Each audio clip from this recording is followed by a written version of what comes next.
I had waited months for this day. My son Ethan and his wife Lauren were finally hosting the housewarming party for the new home they bought just outside of Charleston. They'd been planning it ever since closing escrow, and I'd been one of the first people they called when the deal went through. I remember how Ethan's voice had trembled with excitement. "Mom, we got it. We really got it." That moment had felt like the closing of a circle. The years of struggle, the sacrifices, the prayers whispered while packing school lunches or waiting in ERs during double shifts, it had all led to this. What no one else at that party knew was that I helped them buy the house. Not just emotionally, financially. When Ethan came to me asking for help with the down payment, I didn't hesitate. He and Lauren were expecting their first child and desperate to move out of their cramped apartment. I withdrew $120,000 from my retirement account, nearly everything I had, and wired it directly to their closing escrow. Ethan had promised they'd pay me back eventually, but I never asked. That money wasn't a loan. It was love.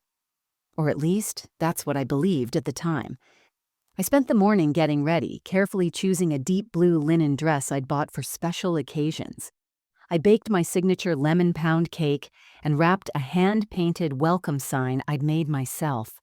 A delicate frame with the words, "Home is where the love lives." It felt symbolic, a way to show them that I was proud, that I still wanted to belong.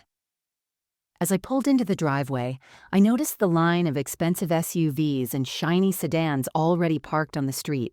I walked up the path slowly, admiring the flower beds I'd helped plan with Lauren over FaceTime. I thought back to when I'd watched Ethan take his first steps across our tiny living room. And now here he was, the proud owner of a 4-bedroom, 2-bath home with wraparound windows and a smart thermostat.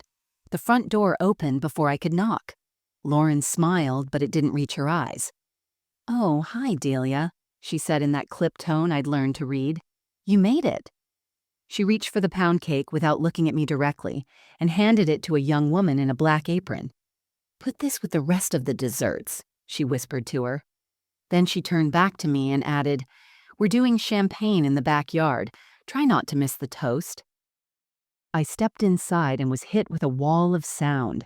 Laughter, clinking glasses, music too loud for conversation. The house was beautiful. Lauren's touches were everywhere, where white marble counters, eucalyptus-scented candles, abstract paintings that matched the throw pillows exactly. It didn't feel lived in yet, but it already felt claimed. I wandered through the kitchen and spotted Ethan by the sliding doors, surrounded by friends and co-workers. He looked happy, radiant even. I felt a flicker of peace, but when I called his name, he didn't hear me. Or maybe he did and just didn't respond. Either way, I stayed back, unsure of where to stand. As the guests gathered outside for a toast, I made my way to the back deck, standing behind a group of 20-somethings I didn't recognize. Lauren raised her glass and gave a speech full of gratitude to her parents for helping with the design, to the realtor, to the support system that made their dream possible. Ethan laughed, nodded along, and clinked his glass to hers. My name wasn't mentioned. Someone behind me whispered, "Who's the lady in blue?" "She's just standing there." Another person chuckled, "Probably one of the old neighbors." And then, right as the toast ended, Lauren turned toward me, or maybe toward the space I was occupying, and said, half joking, "No offense, Delia, but you didn't pay for this house. Let the new generation have their moment." The group laughed. So did Ethan, and that was it. I felt the air leave my lungs. No one noticed me slip back inside. No one offered a chair. No one said thank you. I set the wrap sign on the edge of a side table, next to a stack of expensive candles and unopened gifts, and walked to the door. I smiled the entire way back to my car, but something inside me had changed. The ride home felt longer than usual. I didn't play the radio. I didn't call anyone. I didn't cry. Instead, I stared straight ahead, gripping the steering wheel tighter than necessary. Every red light gave me time to relive the moment, Lauren's voice echoing, "You didn't pay for this house," the smirk on her face. The way Ethan laughed along with the others, not even glancing my way. It wasn't just what she said, it was what it meant. I wasn't part of their world anymore. It's funny how silence can be louder than shouting. I didn't scream at Lauren. I didn't ask Ethan why he didn't defend me. I didn't pull out my phone and show everyone the bank transfer receipt. I just smiled, walked out, and left them to their polished countertops and curated guest list. But inside, I was unraveling. By the time I pulled into the driveway of my small townhouse, night had fallen. The porch light flickered faintly. Something I'd been meaning to fix. I stepped inside and kicked off my shoes, letting them fall wherever they landed. Normally, I'd place them neatly by the door, wipe down the counters and light a candle. But tonight the house felt hollow. I stood in the living room, staring at the framed photo of Ethan on his college graduation day. I'd saved for 2 years to help him through that final semester. He looked so proud in his cap and gown, standing next to me with his arm around my shoulder. Now, I wondered if that version of him still existed. The boy who called me every night during finals, the one who sent postcards from his first job training in Oregon, the one who once said, "If I ever get rich, you'll never have to work another day in your life." I walked to the kitchen and poured myself a glass of water. My hands trembled as I brought it to my lips. The silence of my home was usually comforting, but tonight it felt different, like I had been erased from something I helped build. I sat on the edge of my bed without turning on the lights. My bag sat on the floor beside me, and still holding my lipstick and the little card I'd written to go with the welcome sign, "Proud of the life you're building. You'll always have my love." I never got to give it to them. I reached into my drawer and pulled out my journal. The leather was worn at the edges from years of entries, notes from my nursing shifts, Ethan's childhood milestones, poems I never had the courage to share.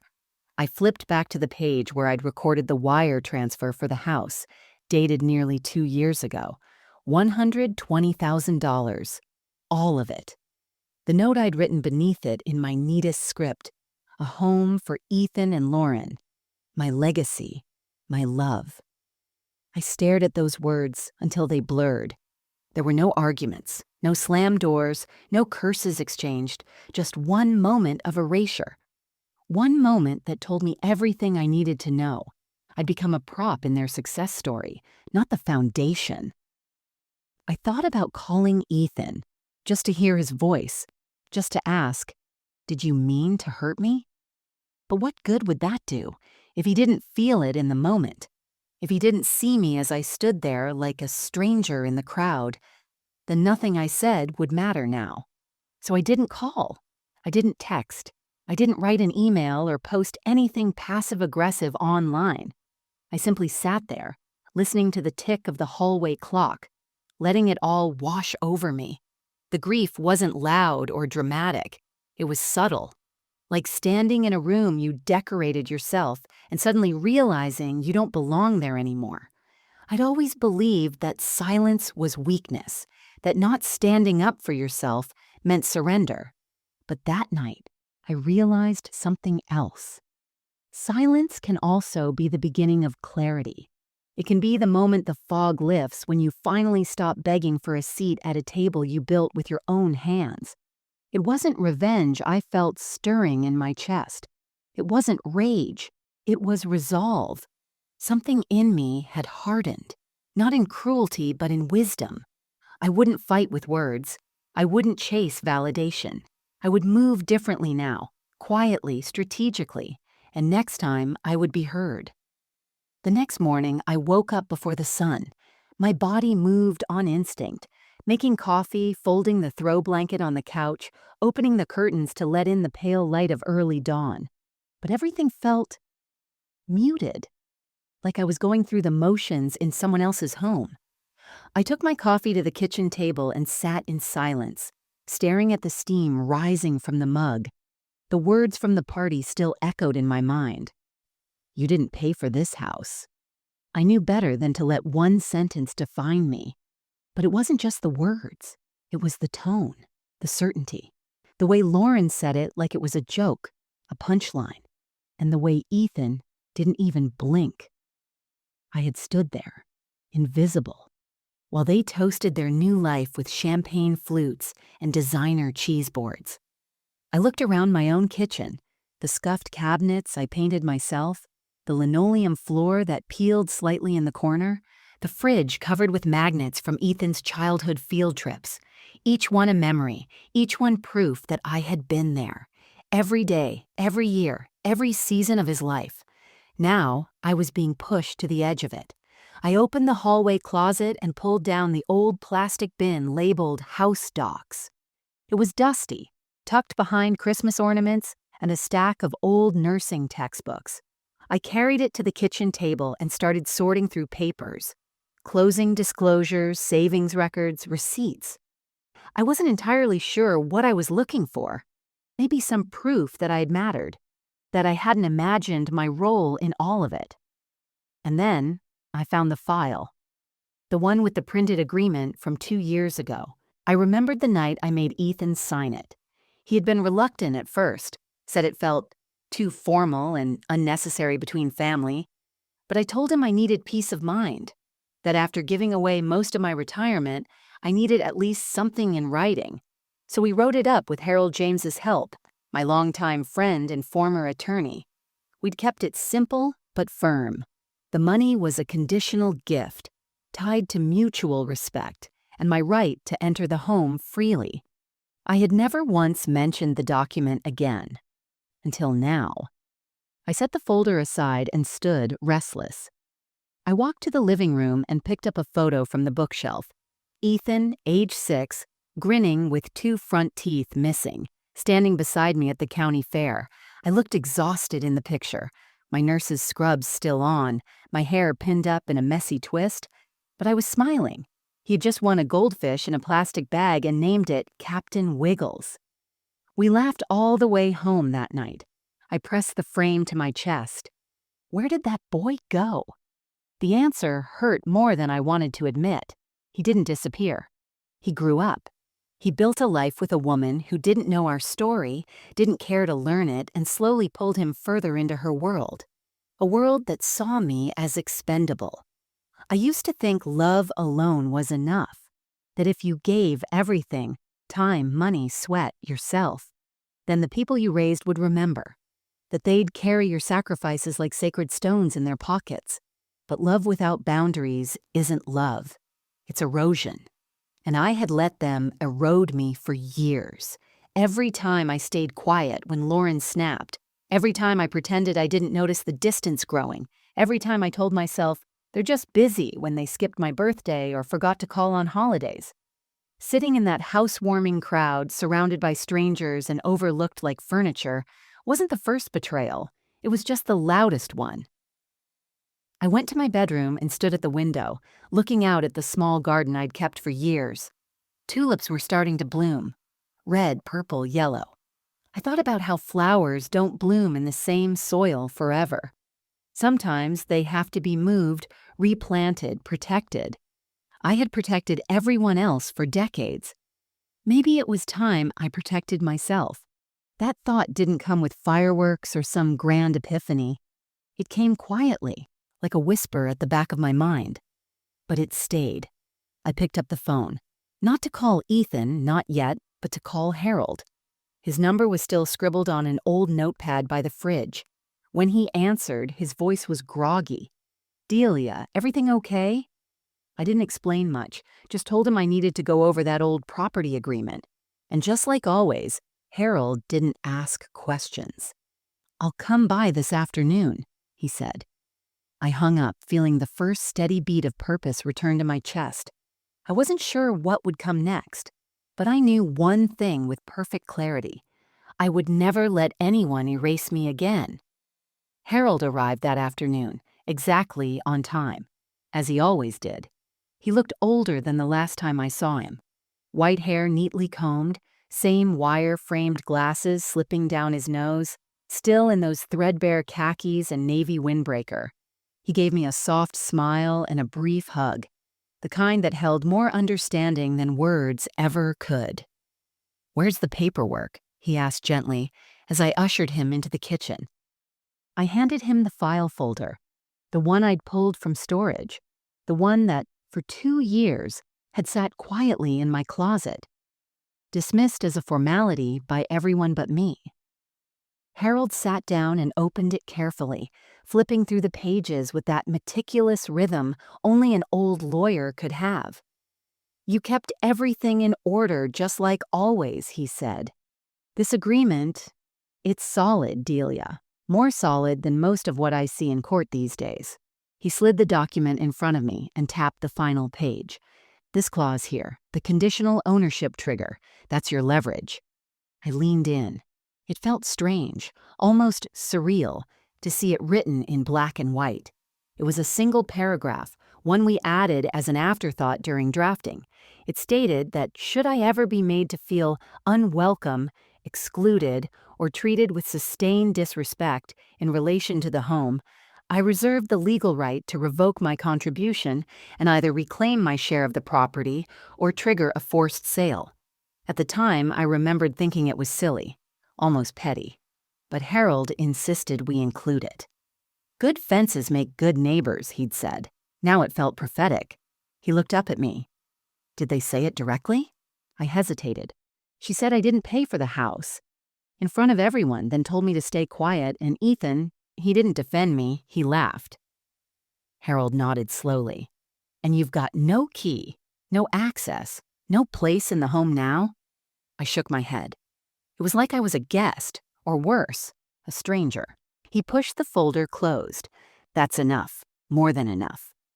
The next hour was a blur of discussion.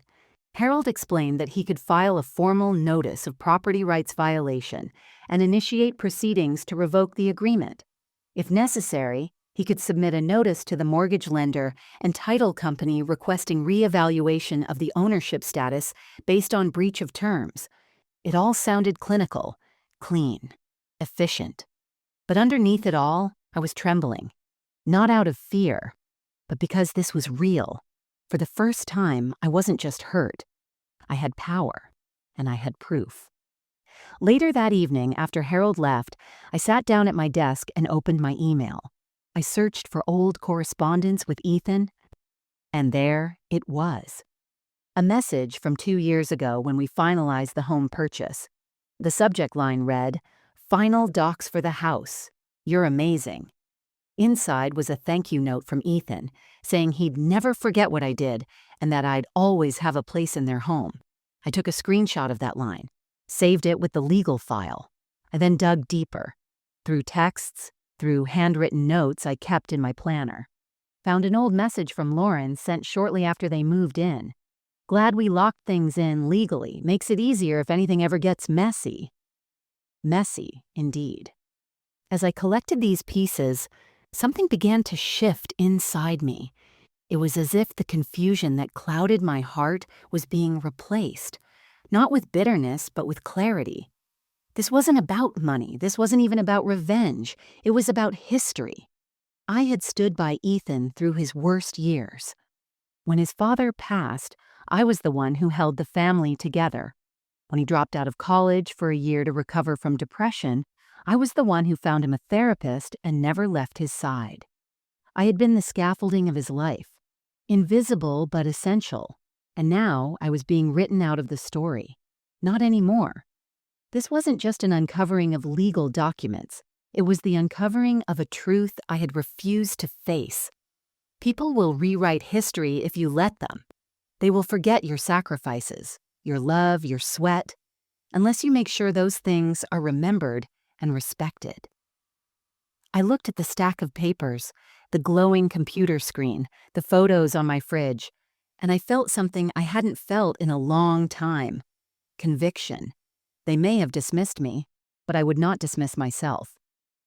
The morning after Harold's visit, I stood in my garden with a pair of shears in one hand and a mug of coffee in the other.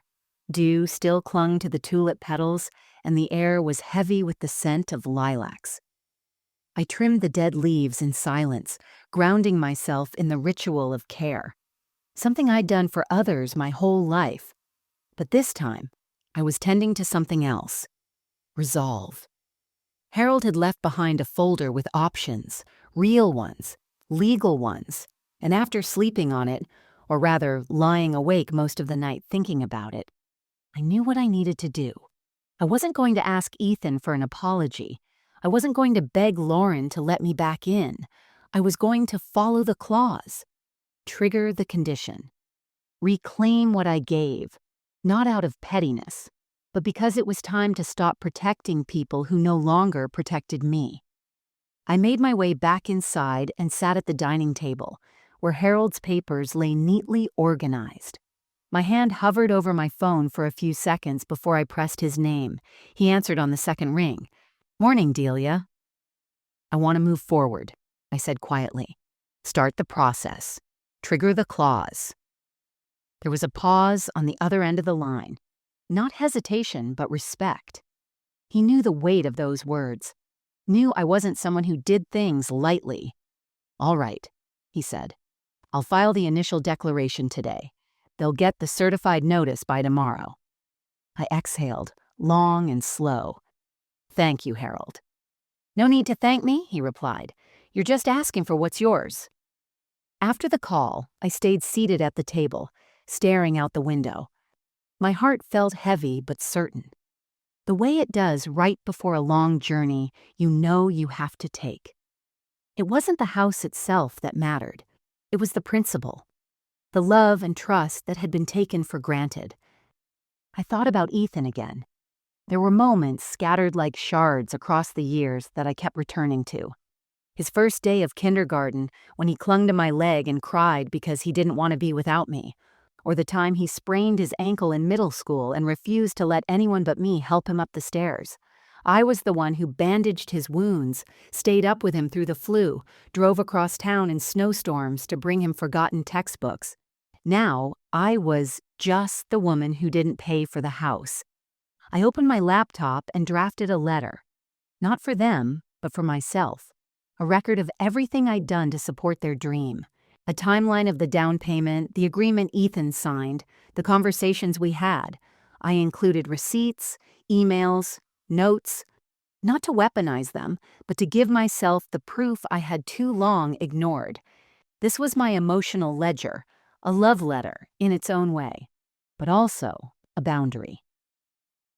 Later that afternoon, I printed a copy and placed it in a fireproof folder, labeling it, "In case I ever forget my worth." Because I knew there'd be days ahead, especially when the confrontation came, that would shake me. I needed a reminder that I wasn't being selfish, that I wasn't overreacting. I was responding, finally, with strength.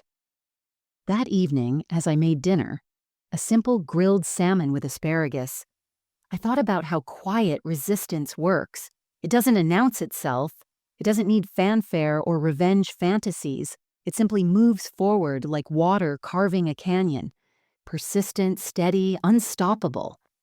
I didn't tell anyone about the letter. Not friends, not neighbors, not even my sister June. This was mine to carry. I did, however, light a candle. It was something my mother used to do whenever she made a hard decision. Something final. She'd light a tall white candle, set it in the kitchen window and say, "Let this burn until I no longer feel afraid." So I did the same. I lit the candle. I placed it beside the window, and I whispered to myself, "You did the right thing." Then I sat down with my dinner, alone.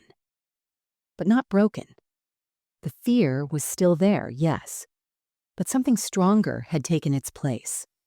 A quiet kind of power. After Harold filed the official revocation notice and mailed it to Ethan's mortgage company, I didn't call to follow up. I didn't ask if it had been delivered. I didn't need to. I knew the letter would arrive, and I knew it would land like thunder, because nothing about my silence up to this point had prepared them for what was coming. That was the beauty of it.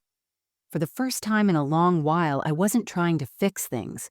I wasn't trying to smooth over hurt feelings or preserve some artificial sense of family peace. I was simply, finally, doing what was right for me, and no one saw it coming. The next few days were uneventful, at least on the surface. I went about my routines exactly as I always had. Groceries on Tuesday, Church on Wednesday morning, a quick visit to the library. The woman at the checkout counter smiled and asked how my son was doing. I smiled back and told her he'd just bought a house. She beamed. "You must be so proud." I nodded, but I didn't feel pride anymore. I felt clarity. Back at home, I began to gather everything. The agreement, the communications, the printouts of text messages and photos, anything that might be needed later. I created a digital folder, scanned everything in, and backed it up twice. One version I saved on a flash drive.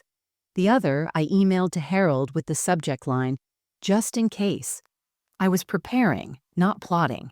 I didn't need to yell or threaten. I had facts. I had a paper trail. And I had the law. But more importantly, I had something Ethan and Lauren would never see coming. The emotional discipline to wait in silence while the world tilted back into balance. Every time I had wanted to speak up before, to defend myself when Lauren made her snide little jokes, to remind Ethan who funded the very foundation beneath their feet, I had swallowed it. I had smiled and nodded and told myself, "Don't cause trouble. Be the bigger person." Now I wasn't raising my voice, but I wasn't swallowing the pain either. I was using it. I stopped replying to Ethan's occasional texts, the ones that came at odd hours, usually short and impersonal. Just checking in or, "Hope you're good." He hadn't reached out since the party, of course, and Lauren hadn't texted me in months, but I could feel something shifting. The silence on my end was speaking louder than any confrontation.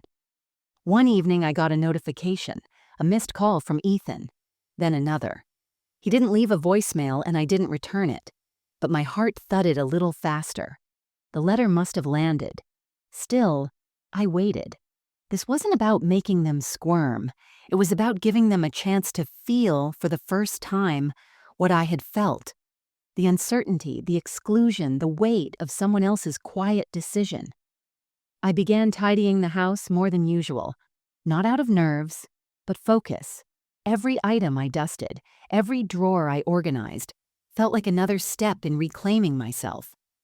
I rearranged the photos on the wall, moved Ethan's childhood pictures to a box in the closet, replaced them with landscapes and paintings I'd been meaning to hang for years, but never had the space, or maybe the permission, to put up.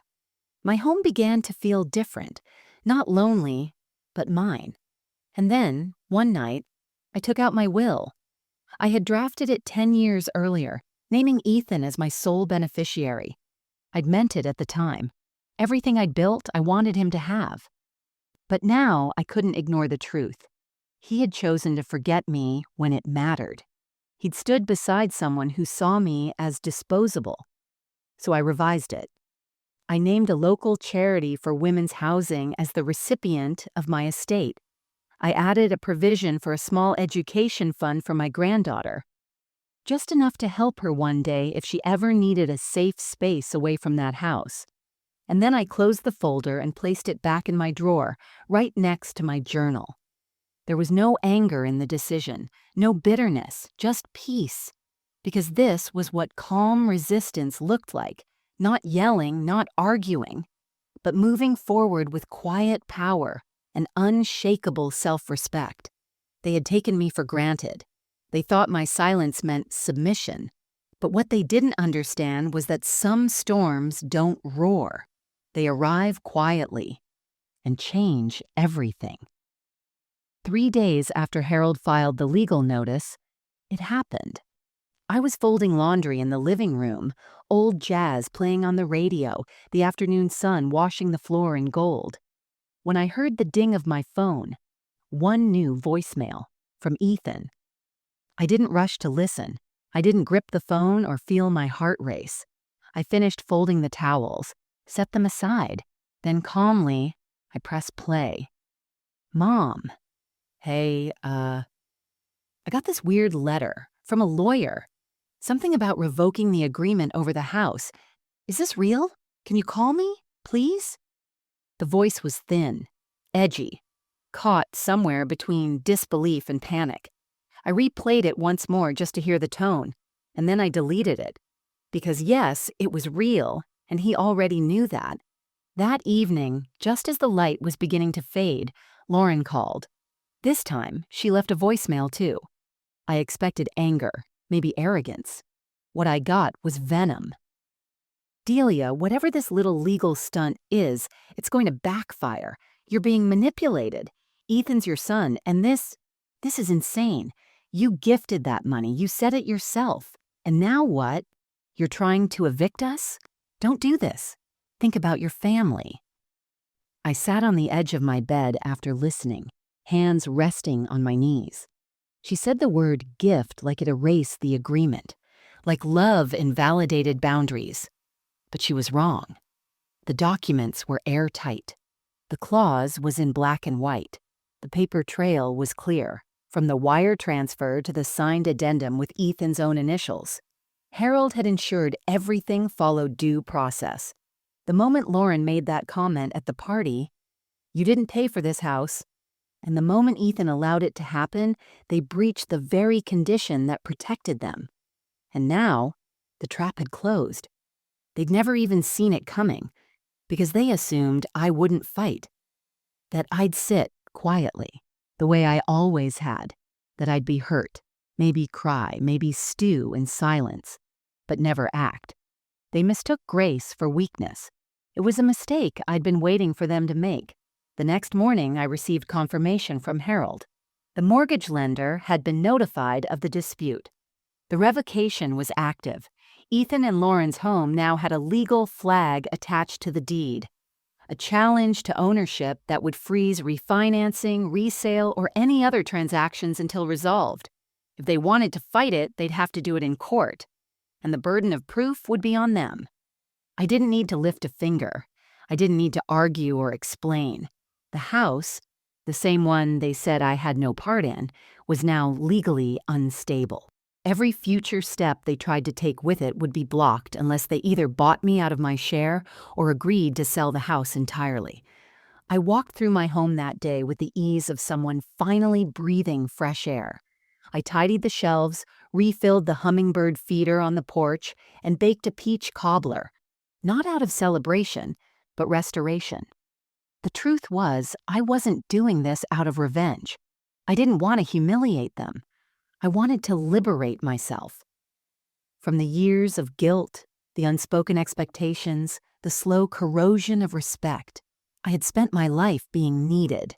I had worn that role like a second skin: nurse, mother, caregiver, listener, helper, the woman everyone turned to when things went wrong, and ignored when things went right. Now, for the first time, I wasn't being needed. I was being noticed. I hadn't spoken a word to Ethan or Lauren since the party, and I wouldn't, not yet. They needed to sit with the silence, to feel what I had felt that night. Invisible, unwelcome, disregarded. I wanted them to understand that it wasn't the legal maneuver that hurt the most. It was the reason behind it. Because what they did wasn't just unkind, it was erasure. And erasure has consequences, especially when the person you erase holds the key to the foundation you're standing on. It was a Thursday when Ethan showed up. I saw his car pull into my driveway just past noon, the same silver Honda I'd helped him buy after college, the same one with the scratch on the left door from a parking lot mishap he never confessed to.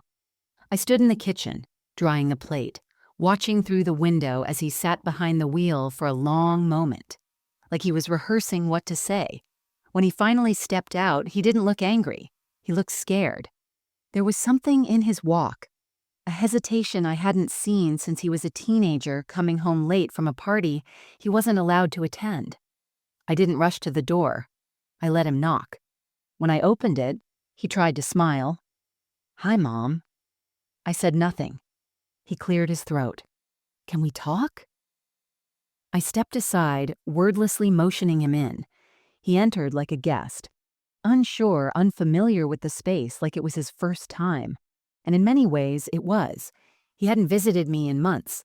Lauren usually said they were too busy, or that the baby had a sleep schedule, or that their weekends were already packed.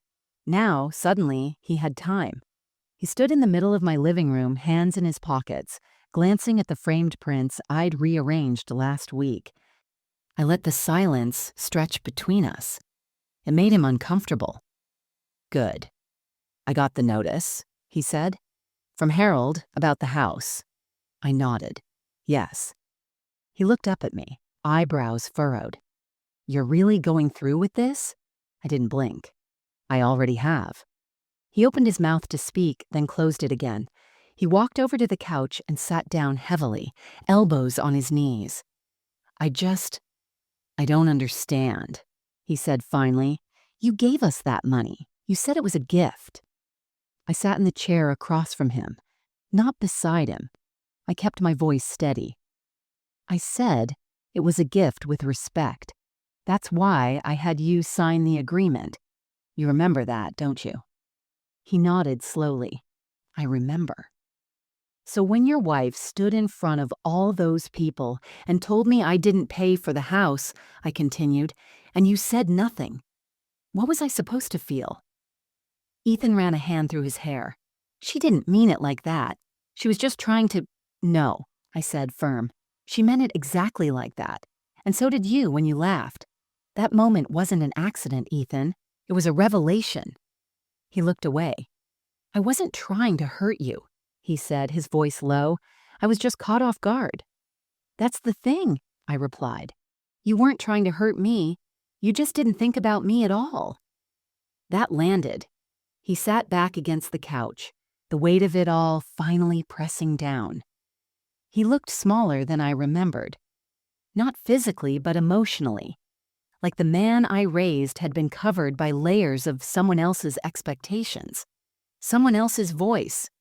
"Lauren said we should talk to a lawyer," he muttered. "You're welcome to," I said, "but you won't win." He looked up sharply. "I'm not saying that as a threat," I added. "I'm saying it as someone who gave you everything she had, who protected you for 35 years, who trusted you enough to help you build a life, and who finally decided to stop tolerating being forgotten." His eyes welled, and for a second I saw a flicker of the boy he once was, the one who used to bring me dandelions in plastic cups and ask, "Did I do a good job, Mommy?" But I didn't rescue him from the discomfort. "I'm not angry," I said softly, "but I'm not going back to being invisible either. You crossed a line, Ethan, and there are consequences." He nodded slowly. "No more excuses, no more interruptions, just quiet understanding." "I miss you," he whispered. "I miss who you used to be," I replied. We sat there for another minute, the silence between us no longer tense, just full of what was lost, what had been broken, and what might never be repaired. Finally, he stood. "Okay," he said, almost breathless. "I get it now." I walked him to the door, and as he turned to leave, I didn't hug him. I didn't promise we'd talk soon. I just said, "Take care of your daughter." Because that, at least, he could still get right. And I closed the door behind him, not with anger, but with peace. The day the house sold was cloudy, with the kind of soft, overcast sky that makes everything feel quieter. I didn't cry. I didn't cheer. I simply signed the final documents, thanked Harold for guiding me through it all, and handed the notary back the pen. It was done. The house that I had helped buy, the same one they said I didn't pay for, was no longer theirs. The mortgage company, after reviewing the legal challenge and the airtight agreement, refused to continue under the current ownership terms. Ethan and Lauren had no choice but to sell. The proceeds were split per the conditional agreement. I didn't even need to fight them in court. They knew they would lose. When Harold called to confirm the deposit had been transferred into my account, I simply said, "Thank you." There was nothing more to say. The money didn't make me feel powerful. It didn't undo the pain. But it gave me back something I didn't know I'd lost over the years: control over my own story. Later that afternoon, I went to the house. It was empty now. The furniture was gone. The walls bare. The air inside smelled like fresh paint and lemon cleaner, the scent of erasure, a clean slate. I stepped through the rooms one by one, walking over the same hardwood floors I had helped pay for, the kitchen tiles I had helped choose. Lauren once insisted on white marble countertops, even though Ethan wanted something cheaper. I had agreed to pay the difference, just to keep the peace. I stopped in the nursery. The room was small, with soft yellow walls and a stenciled tree in the corner. I remembered standing in that very spot months earlier, holding a tiny pair of socks at Lauren's baby shower. I had dreamed of being part of my granddaughter's first memories, rocking her to sleep, teaching her to read, baking cookies in this kitchen. That wouldn't happen now, but I wasn't bitter. I was free. I took one last look around and left the key on the counter. No drama, no lingering stares. As I stepped outside, I paused and looked back at the front door. For a moment, I imagined Ethan standing there as a boy, waving at me from the porch, calling out, "Love you, Mom," like he used to when I dropped him off at school. That image clung to me as I turned away. By the time I got home, the rain had started, soft and steady. I changed into my pajamas, made a cup of tea, and sat by the window, watching the water trace lines down the glass. I didn't feel victorious in the way people think of victory. No gloating, no smug satisfaction. I felt something deeper, an exhale that had waited years to be released. I had stood up for myself, quietly, legally, completely, and no one could take that back. The next morning, I went to the bank and set up a trust account. I named it after my granddaughter, Amelia's Start. I didn't tell Ethan. I didn't need to. It wasn't about him. This was for the little girl who didn't yet understand family politics, who didn't get a say in how adults failed each other. Half the money from the sale went into that trust. The other half, well, I kept it. Not out of greed, but because I'd earned it. I used some of it to fix the roof on my townhouse and upgrade my old car. I donated to the women's shelter downtown, the same one I used to volunteer at before my knees gave out. And I booked a week-long retreat at a quiet coastal cottage where no one knew my name. Not because I was running, but because I was returning to myself. In the days that followed, I felt lighter. I started journaling again. I replanted my garden. I called my sister June and actually listened when she talked instead of waiting to vent about Ethan or Lauren. I wasn't carrying their weight anymore. People asked if I missed them, if I regretted what I'd done. The truth? I missed who I used to be when I was with Ethan, when he still looked at me like I was the whole world, but I didn't miss being forgotten. I didn't miss shrinking to fit the role they assigned me. I didn't miss feeling like a silent investor in someone else's life. I didn't just reclaim my money. I reclaimed me. It had been a few weeks since the sale closed. The dust had settled, the legal letters were done, and the money was where it needed to be. Life no longer felt like it was holding its breath. But one morning, I woke up early, just before the sun. I pulled on my cardigan, made a cup of coffee, and stepped outside onto my porch. The world was quiet, still. The sky was streaked with pale lavender, the kind of soft color that comes only just before dawn. The air was cool, but not cold. It carried the scent of damp soil and honeysuckle, the kind of smell that makes you feel like the earth is finally at peace with itself. I sat in the wooden rocker, mug warming my hands, and just listened. Birdsong, wind, nothing else. It was the first time in a long time that I didn't feel the need to explain myself to anyone. Not to Ethan, not to Lauren, not to the world. For the first time, my silence wasn't a defense mechanism. It was a choice, a statement. In front of me, my garden swayed gently. Tulips blooming in clusters, the lavender hedge standing tall, and the first few green strawberries peeking from the vines I'd planted months ago. Life was still growing, quietly, confidently, just as I had. I reached into the pocket of my cardigan and pulled out my journal. I hadn't written in it since the day I revised my will, but that morning felt like the right time to mark a different kind of ending. I opened to a fresh page. The paper was smooth, clean, waiting. And then I wrote just one sentence, slow and careful, like carving it into wood. Love given without dignity becomes sacrifice, but love reclaimed with grace becomes strength. I read it twice. Then I closed the book, set it on the table beside me, and took another sip of coffee. There was no dramatic music, no knock at the door, no call from Ethan begging to repair things, just the sound of wind rustling through the leaves and a quiet, steady heartbeat in my chest. My own. And that was enough. Because the truth is, life doesn't always give you the apologies you deserve.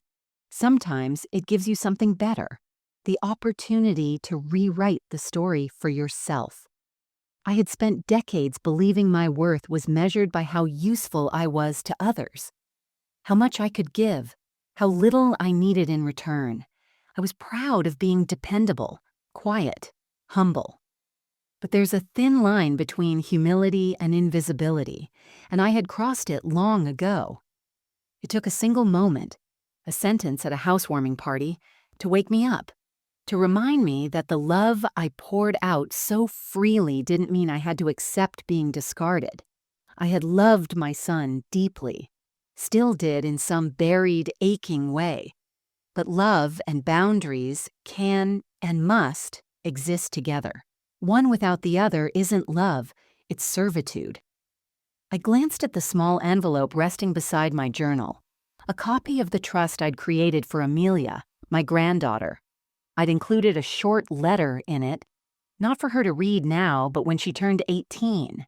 It said, "One day, you'll be old enough to choose who you become. Choose to be kind, but never small. Choose to give, but never forget yourself." I wasn't perfect, but I remembered who I was in time. I hope you never forget. I hoped she'd understand the meaning behind it one day. Not just the inheritance, but the principle. That quiet women can still be powerful. That dignity matters more than approval. The sun finally crested the horizon, casting a golden light across the garden. The warmth touched my cheeks. I closed my eyes for a moment and simply let it be. No need to prove anything. No need to chase anyone's gratitude. This small, silent moment was my ending. Or maybe my beginning.